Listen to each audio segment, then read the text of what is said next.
बिस्मिल्लाहिर्रहमानिर्रहीम। अस्सलाम वालेकुम नाज़रीन, आप यूट्यूब चैनल देख रहे हैं। मैं इमरान खान हूँ। इमरान खान साहब ने तहरीक चलाने का कह दिया। क्या पाकिस्तान तहरीक इंसाफ तैयारी कर रही है या उसकी लीडरशिप? इमरान खान ने अभी तो नहीं कहा, काफ़ी अरसे से वो ये कह रहे हैं कि तहरीक की तैयारियाँ की जाएँ और बार बार उनका पैगाम पहुँचाया भी जाता है। तो क्या तहरीक इंसाफ की लीडरशिप उस तरह से तैयारियाँ कर रही है? तो जवाब है कि नहीं कर रही। क्यों नहीं कर रही? उसके मल्टीपल रीजन हैं। खैबर पख्तूनख्वा के अंदर जो सूरत हाल है वो आपके सामने है। इमरान खान साहब ने कहा बजट पेश नहीं होगा, बजट पास नहीं होगा, वो दोनों चीज़ें हो गई। फिर इमरान खान साहब ने कहा कि ज़्यादा हुकूमत के साथ घुल मिल कर ना जाएं। आपने खैबर पख्तूनख्वा के वज़ीर आला को देखा कि जिनका होटल तजावज़ात में गिराना था, जिनकी दीवारों से आगे वो नहीं बढ़ पाए, उनके साथ एक ही सोफे पर बैठे खुशगपियाँ वो लगा रहे थे। तो यहाँ पर चीज़ें नॉर्मलाइज हो रही हैं और अडियाला जेल के अंदर चीज़ें नॉर्मल बिल्कुल नहीं है। इमरान खान साहब एक डिफरेंट मूड में हैं और जो उनकी पार्टी की लीडरशिप है उनमें अक्सर लोग जो है वो अलग किस्म के मूड में हैं। अब मामला यह है कि पाकिस्तान तहरीक इंसाफ ग्राउंड पर तैयारियां नहीं कर रही। हाँ, कारकुन तैयार है या नहीं ये एक अलग बात है। आलिया हमजा जोर लगाती रहती हैं, कुछ और लोग हैं खैबर पख्तूनख्वा में भी बहुत सारे एमपी एमएनए हैं, वो जोर लगाते रहते हैं। लेकिन जो लीडरशिप जिसकी मैं बात कर रहा हूं वो शायद उन चीज़ों के लिए तैयार नहीं है। सलमान अकरम राजा साहब पब्लिक के लिए पैगाम जारी करते रहते हैं और वो एक इनकलाबी किस्म की शख्सियत है, लेकिन उनका पॉलिटिकल जो एक तजर्बा है वो इतना ज़्यादा नहीं है। लेकिन वो जो कहते हैं क्या वो प्रैक्टिकली उसको कर पाएंगे? ये सवालात अपनी जगह पे हैं। पीटीआई की लीडरशिप शायद ये भरोसा किए बैठी है कि इमरान खान के नाम पे लोग खुद ही निकल आएंगे। यानी जब हम कॉल देंगे तो इमरान खान के नाम पर लोग खुद ही निकल कर बाहर आ जाएंगे।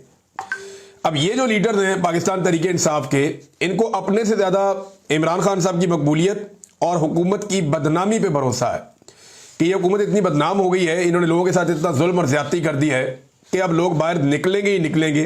लिहाजा ग्राउंड के ऊपर अगर पाकिस्तान तहरीक इंसाफ के बारे में कहा जाए कि वो तैयारियां कर रही है तो ऐसी कोई बड़ी तैयारियां हमने देखी नहीं है। इक्का दुक्का खबरें आती हैं कि हलीम आदिल शेख साहब ने कुछ वहां प्लान कर दिया सिंध में, कुछ आलिया हमजा साहिबा ने दौरे किए, कोई यहाँ गई वहां गई। अभी वो पाकपतन भी गई थी और वहां पे उन्हें जो बच्चे फौत हुए उनके लवाहिकीन से मिलने नहीं दिया गया, फातह ख्वानी के लिए जाने नहीं दिया गया, बल्कि उन्होंने ये इल्ज़ाम लगाया कि जो लवाहिकीन हैं उन बच्चों के, जो बच्चे अस्पताल के अंदर जहाँ बहक हुए, उन्हें पुलिस ने अपने नरगे में ले लिया था और अपने कंट्रोल में रखा हुआ था और आलिया हमजा से नहीं मिलवाया गया। जबकि आलिया हमजा साहिबा के आसपास भी वो रिपोर्ट हो रहा था कि पुलिस ने उनको भी अपने घेरे में लिया हुआ, जहाँ जाते हैं उनके पीछे पीछे जाते हैं। लिहाजा हुकूमत की ज़्यादा तवज्जो गवर्नेंस पे नहीं है। हुकूमत की ज़्यादा तवज्जो इस बात पे है कि हमारी बुरी गवर्नेंस को कोई बेनकाब ना करे। ये जरा इसको समझें आप बात को। यही तवज्जो गवर्नेंस पे दी जा सकती है ना। हेल्थ पे तवज्जो देने की बजाय तवज्जो इस बात पे है कि हेल्थ को कोई बुरा ना कहे। मईशत पे तवज्जो देने की बजाय तवज्जो इस बात पे है कि मईशत के बारे में कोई नेगेटिव बात ना हो। सरमायाकारी पाकिस्तान में नहीं है, लॉ एंड ऑर्डर नहीं है, दहशतगर्दी है पाकिस्तान में, बेशुमार मामलात हैं, इंसानी हकूक़ की खिलाफ वर्जियां। इन चीज़ों को बेहतर करने की बजाय हुकूमत और एस्टेब्लिशमेंट की तवज्जो इस बात पे है कि जो इन चीज़ों की निशानदेही करता है वो गला घूंट दिया जाए, उसको रस्ते से हटा दिया जाए। अब हुकूमत ये भी दावा कर रही है कि ये जो यूट्यूब चैनल्स के ऊपर पाबंदी लगवा रहे हैं, जिन चैनल्स को ब्लॉक करने के लिए कार्रवाई की जा रही है, उनके खिलाफ क्रिमिनल कार्रवाई भी की जाए। तो करो क्रिमिनल कार्रवाई। ये को पहली दफा हो रही है। ये जितना भोंडा किस्म का एक मामला ले जाके अदालत में रखा गया, तो हमें मौका ही नहीं मिला अदालत आने का। ये कहीं हमें मौका मिल जाता अदालत में सबूत लेकर आने का या आकर ये चीजें देखने का, तो हम देख लेते कि ये अब्बास शाह साहब कैसे ये ऑर्डर देते। ये तो चुप कीते, इन्होंने किसी को भी नोटिस किए बगैर ये कार्रवाई डाल दी है। वो इतनी अंधेर नगरी तो नहीं है। साबित करो पहले कि गद्दारियां हुई हैं, बगावतें हुई हैं, पहले साबित करो भाई। अगर हम जुर्म को जुर्म कह रहे हैं, कत्ल को कत्ल कह रहे हैं, खून को खून कह रहे हैं, जबर को जबर कह रहे हैं, इंसानी हकूक की पामालियों के खिलाफ आवाज उठा रहे हैं, अगर हम चादर और चार दीवारी के तकद्दुस की पामाली की निशानदेही कर रहे हैं, तो ये कहां से गलत खबर हो गई या इसमें मुल्क के खिलाफ कौन सी साजिश हो गई? ये तो हमें मौका नहीं मिला। और अभी हम सब लोग जा रहे हैं अदालतों में, 27 के 27 लोग जा रहे हैं, बाकी लोग भी जाएंगे। तो इस तरह के तो पहले मेरे ख्याल में मेरे जाती मेरे ऊपर 2 दर्जन से ज्यादा मुकदमे इन्हीं चीजों के हैं। ये बगावतें, गद्दारियां, जी मैंने फौज को उकसा दिया, जी मैंने वो दहशतगर्दी करवा दी, मैंने कौम को लड़ा दिया, मैंने नफ्सा नफ्सी फैलवा दी, पता नहीं इस किस्म की बातें जो ये पहले भी मेरे पे एलिगेशन लगाते रहे, वो यही लगाते रहे। इनके प्रोसिक्यूशन के वकील वहां खड़े होकर चीखते रहे अदालतों में, और जब जज उन्हें कहता था दिखाओ वो वीडियो जिसमें आपको लगता है कि इमरान रियाज ने ये किया, वो वीडियो चलाते थे और जज हंसना शुरू कर देते थे। जज कहते थे जो आपने एलिगेशन लगाया वो तो इस वीडियो के साथ मैच ही नहीं कर रहा, और कुछ दिखाएं। तो ये वकील अपनी बगलें झांक रहे होते थे। ऐसी इनकी लितरॉल हुई है इन लोगों की, प्रोसिक्यूशन की वहां पे हुकूमत की। और सारे मुकदमात में अल्हम्दुलिल्लाह मैं बाइज्जत बरी हुआ, बल्कि सदीक जान भी बाइज्जत बरी हुआ। समी इब्राहिम साहब हैं, अरशद शरीफ साहब हैं, उनके खिलाफ ये कुछ साबित नहीं कर सके, वो अब शहीद हो गए, लेकिन उनके खिलाफ ये कोई टके की चीज साबित नहीं कर सके। किसी एक सहाफी को भी ये साबित नहीं हो। सहाफी क्या यार जो आपके इस तरह नर्रे में आ जाए। हम जो कहते हैं आइन और कानून के ऑर्बिट के अंदर रहकर कहते हैं। अगर कानून हमें पकड़ सकता होता तो हमें जबरी तौर पे लापता करने की जरूरत ही नहीं पड़ती। अब इसके ऊपर जो है सहाफती तंजीमों की तरफ से भी रद्द-ए-अमल आया है, और एक रद्द-ए-अमल जो है वो पाकिस्तान तहरीक इंसाफ का है, और press association of supreme court ने भी इसकी मजम्मत की है। Press association of supreme court ने नेशनल साइबर क्राइम एजेंसी की जानिब से यकतरफा और खुफिया तौर पर जारी इंक्वायरी और इसके नतीजे में सहाफियों को हक समात दिए बगैर, यानी सुना ही नहीं, सहाफियों को बुलाया ही नहीं, इनके मुआशी कत्ल पर मबनी फैसले की शदीद मजम्मत करते हुए चीफ जस्टिस पाकिस्तान से नोटिस लेने का मुतालबा किया है कि यकतरफा अदालती फैसले को फौरी वापस लेने के लिए इकदाम किए जाएं। इंसाफ का बुनियादी तकाजा है कि किसी को हक समात दिए बगैर उसके खिलाफ कोई फैसला नहीं दिया जा सकता। जुडिशल मजिस्ट्रेट का फैसला शफाफ ट्रायल के बुनियादी हक के मुकम्मल बरखिलाफ है।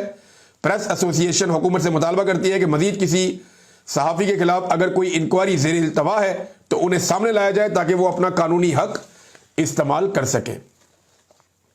तो नाज़रीन ये बिल्कुल फेयर बात है ना कि अगर किसी ने कुछ गलत किया है, गैर कानूनी या गैर आईनी किया है, आप लाएं और कानून के मुताबिक कार्रवाई करें। हमें अदालतों में बुलाएं, हमारे वकील जाएंगे, हमें बुलाएं, बुलाकर पूछें कि जनाब आपने ये कहा, हम साबित करेंगे हमने ये कहा और क्यों कहा, और जो बात की है उसके फैक्ट्स आपके सामने रखेंगे। नहीं कर पाएंगे तो आप सजा दें। इससे पहले भी यही हुआ। 30 मरतबा मैं अदालतों में गया हूं, मुकदमों में, 30 मुकदमों में, और सब में अल्हम्दुलिल्लाह ज्यादातर में बाइज्जत बरी हूं, या जमानतें मेरी कंफर्म है। 90% बाइज्जत बरी हूं मैं, और बाकी सारे सहाफी भी ऐसे ही हुए, 100% बाइज्जत बरी हुए सहाफी। मेरे तो मुकदमे ज्यादा है, इसलिए कुछ थोड़े से पेंडिंग है, और वो भी इंशाल्लाह मैं निपटा लूंगा जल्दी। तो ये एक तो मजम्मत आ गई, पीटीआई ने भी मजम्मत की जनाब, इसकी अपोजिशन जमात, एक ही जमात ने मजम्मत की है। और हम ये बात याद रखेंगे कि कोई और सियासी जमात इस बारे में बोलने में नाकाम रही, हालांकि वो इसका हिस्सा बन गए ना। तो शेख वकास अकरम ने इसके ऊपर ट्वीट किया पीटीआई की जानिब से कि पाकिस्तान तहरीक इंसाफ की जानिब से शदीद रद्द-ए-अमल का इजहार, गैर कानूनी बंदिश के खिलाफ पाकिस्तान और अमरीका समेत तमाम मुतअल्लिका कानूनी फोरम्स पर भरपूर मुज़ामत का ऐलान। चीफ जस्टिस ऑफ पाकिस्तान से बुनियादी आइनी हकूक गसब करके पाकिस्तान को रिपब्लिक से अंधी बहरी आमरीत और सफाक शहनशाहियत में बदलने के मकरू अमल में अदलिया के अफसोसनाक किरदार के फौरी नोटिस की इस्तदा। चीफ जस्टिस नोटिस लिए क्या कर रही है अदलिया। वैसे ये जज साहब को बुला के चीफ जस्टिस पूछे तो सही कि यार आपने ये किया क्या है, 27 बंदों के चैनल पे पाबंदी लगाने के लिए आपने ऑर्डर जारी कर दिया, आप मुतमईन हो गए, उन 27 में से किसी एक को भी बुलाकर आपने नहीं सुना। यानी ऐसे कैसे हो सकता है, ये तो कोई अदालती नजीर ही नहीं है इस तरह की। तो ये चीफ जस्टिस को बुलाकर देखना चाहिए और पूछना चाहिए कि ये क्या हो रहा है। रियासती मशीनरी पूरी बेबाकी और आज़ादी से पाकिस्तान में इजहार की आज़ादियों को जिंदा दरगोर करने में मसरूफ है। इमरान खान की तस्वीर और तहरीर और तकरीर पर पाबंदियां है, सहाफ़ी जिला वतन हो रहे हैं। शहीद अरशद शरीफ बेईमाना कत्ल हुआ उनका, टीवी चैनलों पर सहाफ़ियों को निकाल दिया गया। ये आज़ादी इजहार राय पे बड़ा हमला है। अब उन्होंने बाकी तफसीलात सारी बताई है कि पाकिस्तान तहरीक इंसाफ वाहिद जमात है जिसने इसकी मजम्मत की है। पता है नाज़रीन ये सब कुछ क्यों हो रहा है, जरा इसको थोड़ा अगर समझें तो माजी में क्या होता था। माजी में ये होता था कि मीडिया वो सारी चीजें दिखा देता था जो हुकूमत के खिलाफ होती थी। इस हुकूमत का प्रॉब्लम यह है कि आप ये चीजें क्यों दिखा रहे हैं। मिसाल के तौर पे एहसन इकबाल ने इमरान खान साहब के दौर में एक ट्वीट की और बताया कि ये एरिथ्रोसिन की जो दवाई है इसकी कीमत 373 रुपए बढ़ गई है। 373 रुपए ज़हन में रखिएगा, 373 373 रुपए दवाई की कीमत बढ़ने पे एहसन इकबाल साहब ने ट्वीट किया और उसको बड़ा जुल्म अजीम करार दिया था और रोला डाला हुआ था। एहसन इकबाल साहब कह रहे थे 373 रुपए दवाई की कीमत बढ़ने के ऊपर कि गरीब के लिए जीना तो दुश्वार किया और अब बीमार होना भी दुश्वार कर दिया गया है। तब्दीली आ नहीं रही, तब्दीली आ गई है। तो ये 373 रुपए दवाई की कीमत बढ़ी थी। अब उसी दवाई की कीमत इस वक्त मार्केट में कितनी है? वो अब 859 रुपए बढ़ चुकी है। अंदाजा करें आप, 859 रुपए अब मजीद बढ़ चुकी है। ये अब एहसन इकबाल साहब नहीं बोलते। जब एहसन इकबाल ने वो ट्वीट किया तो सारा मीडिया इसके ऊपर प्रोग्राम कर रहा था, रोला डाल रहा था। वजह यह थी कि जनरल बाजवा नकबजनी कर रहे थे इमरान खान के खिलाफ, तो उस वक्त मीडिया को खुला छोड़ा हुआ था और अपोजिशन की हर खबर मीडिया चला सकता था कि जी दवाई महंगी हो गई, मर गए, लुट गए, बर्बाद हो गए, चीनी महंगी हो गई, मर गए, लुट गए, बर्बाद हो गए, पेट्रोल 2 रुपए महंगा हो गया, मर गए, लुट गए, बर्बाद हो गए, पेट्रोल 1.5 रुपया महंगा हो गया, मर गए, लुट गए, बर्बाद हो गए, डॉलर की कीमत में चंद रुपए इजाफा हो गया, मर गए, लुट गए, बर्बाद। ये सब चल रहा था उस वक्त, क्योंकि जनरल बाजवा नकबजनी कर रहे थे इमरान खान की हुकूमत में। अब वही चीजें तबाही और बर्बादी के एक आखिरी लेवल पे पहुंची हुई है, तो मीडिया इनको मुंह नहीं लगाता। मीडिया क्या मुंह नहीं लगाता, पाकिस्तान तहरीक इंसाफ खुद मुंह नहीं लगाती है। तो सोशल मीडिया की मेहरबानी है कि वो चीजें निकालकर सामने ले आते हैं और दुनिया के सामने रख देते हैं। आज नाज़रीन एक ही अखबार के अंदर 2 खबरें लगी हैं और ये बड़ी इंटरेस्टिंग है। यानी अखबार एक ही है, पाकिस्तान का खबरें 2 लगी हैं। माजिद निजामी साहब ने इसकी निशानदेही भी की है। नंबर 1 खबर यह लगी है कि नेशनल साइबर क्राइम एजेंसी की दरखास्त पर तहरीक इंसाफ समेत 27 यूट्यूब चैनल्स बंद करने का हुक्म दे दिया गया। दूसरी खबर यह लगी है कि भारत में 2000 एक्स अकाउंट्स ब्लॉक कर दिए गए। आलमी मीडिया को तशवीश, आजादी इजहार, प्रेस की आजादी को खतरा, सेंसरशिप के रुझान में इजाफा। अंदाजा करें, हमारा पैरामीटर भारत के लिए कुछ और है, पाकिस्तान के लिए कुछ और है। मैंने आपको कल भी बताया कि बेशुमार ऐसे चैनल्स को मैं जानता हूं जो भारत के अंदर भारतीय हुकूमत के ऊपर टिका के तनकीद करते हैं, लेकिन वो सारे भारत में चल रहे हैं। आप अंदाजा कीजिए कि सारे चल रहे हैं भारत में, लेकिन पाकिस्तान के अंदर मुखालिफ आवाजों को कुचलने का एक रुझान है। और अगर देखें यहां पे रूल ऑफ लॉ होता ना तो एक चीज जरूर हो जाती। ये मैं आपके सामने रखता हूं, मिफ्ता इस्माइल साहब का एक स्टेटमेंट भी है इस पे आज का। इस हुकूमत को सिर्फ जो चीनी स्कैंडल है ना उसके ऊपर डूब के मर जाना चाहिए कि इन्होंने किया ये कि जो सस्ती चीनी थी उसको एक्सपोर्ट कर दिया, पाकिस्तान से बाहर भिजवा दिया, और फिर जब चीनी की किल्लत हो गई तो वही चीनी महंगे दामों पाकिस्तान में वापस इंपोर्ट कर ली, वापस मंगवा ली। अब चीनी बाहर बेचते हुए भी माफिया ने पैसा बना लिया और चीनी वापस मंगाते हुए भी माफिया ने पैसा बना लिया। इन्होंने तो पैसा बना लिया, लेकिन एक आम पाकिस्तानी के ऊपर फी किलो पे 80 रुपए का बोझ पड़ गया।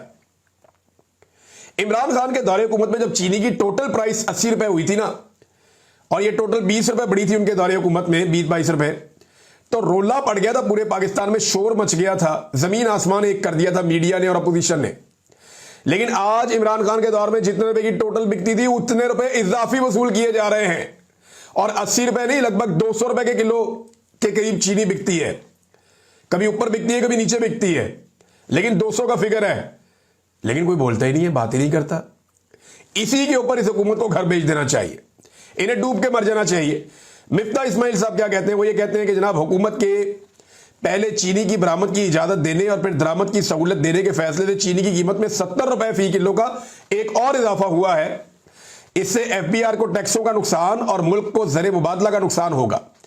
यह सब इसलिए हुआ ताकि शुगर मिल मालिकान गरीब और मुतवसत तबके की जेबों से मजीद 35 अरब रुपए माहाना निकाल सके। रोज का 1.25 अरब रुपए का डाका है, 1.25 अरब रुपए का, यानी लगभग 120 करोड़ का रोजाना का डाका मारते हैं ये अवाम की जेबों के ऊपर। लेकिन इस पे किसी के कानों पे जूं भी नहीं रेंगती, इसलिए कि एस्टेब्लिशमेंट की पुष्ट बनाई है तो जो मर्जी ये करे। नाज़रीन, एक और बड़ी अफसोसनाक खबर है, ये मैं आपके सामने रख देता हूं कि डॉन न्यूज के मुताबिक खैबर पख्तूनख्वा के जिले बन्नू में 2 ड्रोन हमले हुए हैं।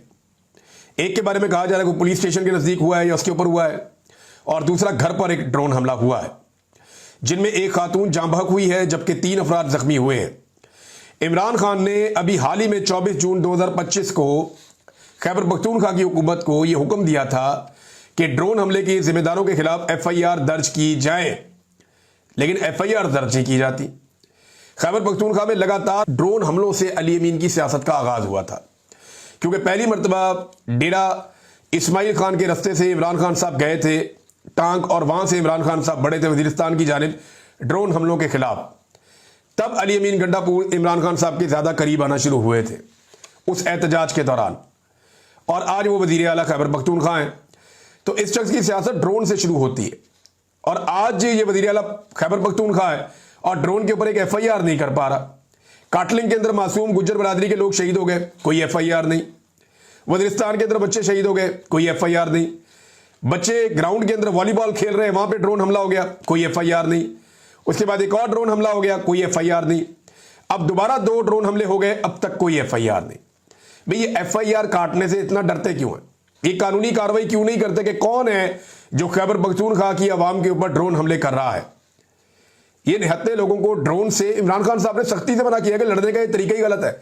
अमेरिका इसी तरीके से लड़ता रहा है ना, ड्रोन हमले करता रहा है पाकिस्तान में, जिनके नतीजे में दहशतगर्दी बढ़ती चली गई।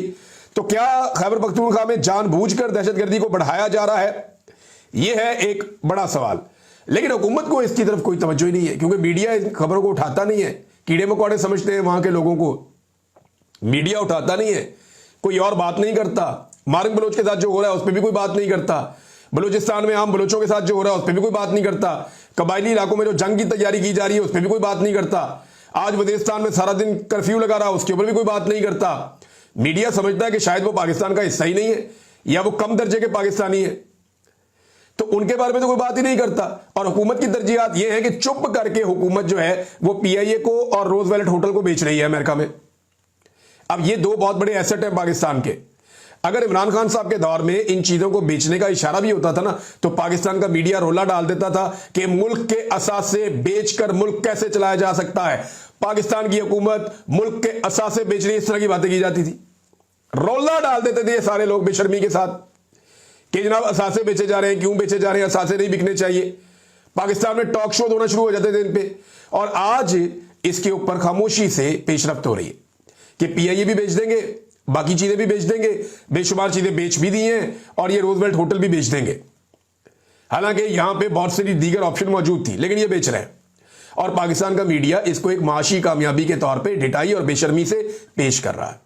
यही मीडिया इमरान खान साहब के दौर में इन चीजों और इन खबरों के ऊपर तनकीद करता था, आज के दौर में इन चीजों के ऊपर तारीफ करता है। यही कंट्रोल है पाकिस्तान की एस्टेब्लिशमेंट का पाकिस्तान के मीडिया के ऊपर। नाज़रीन, एक और चीज मैं आपके सामने रखना चाहता हूं, और ये मरियम नवाज का एक स्टेटमेंट है।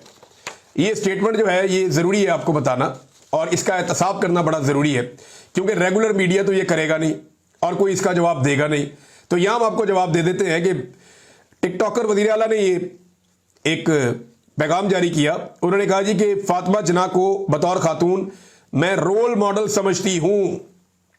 तो जरा फैक्ट ठीक कर दें, जरा चले फैक्ट ठीक करते हैं। फातिमा जिन्ना ने 10 खरब का कोई स्कैंडल नहीं पाया। कौम के 10 खरब के साथ फातिमा जिन्ना ने कुछ नहीं किया। दूसरा, फातिमा जिन्ना का मुकाबला उस वक्त के फील्ड मार्शल के साथ था, और मरियम नवाज, इन्हें फातिमा जिन्ना का नाम दिया है अहमद फरहाद साहब ने, शायर भी हैं, सहाफी भी हैं। उन्होंने कहा जी खातिमा जिन्ना है, फातिमा जिन्ना नहीं है, खातिमा, क्योंकि जिन्ना के नाम का इन्होंने खात्मा किया थोड़े दिन पहले एक जगह से। तो फातिमा जिन्ना का मुकाबला उस वक्त के फील्ड मार्शल से था, और खातिमा जिन्ना का मुकाबला इस वक्त फील्ड मार्शल की खुशामद में है। फातिमा जिन्ना ने फील्ड मार्शल का सियासत की फील्ड में मुकाबला किया था, और खातिमा जिन्ना ने पॉलिश की फील्ड में मुकाबला किया है। और क्या मुकाबला किया है कि इनकी गर्द को भी कोई छू नहीं पा रहा है, बहुत दूर निकल गई।